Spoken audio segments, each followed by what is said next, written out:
Ready na ko, boss. Ready na. Mag-ready na. Para tanghalian tayo. Yan mga ka-idol.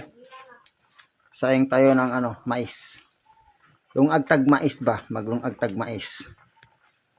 Yan.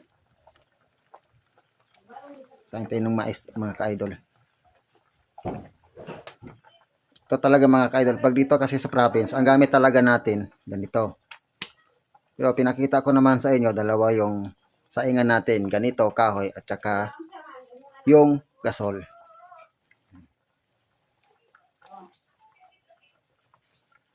Mga ka-idol, oh.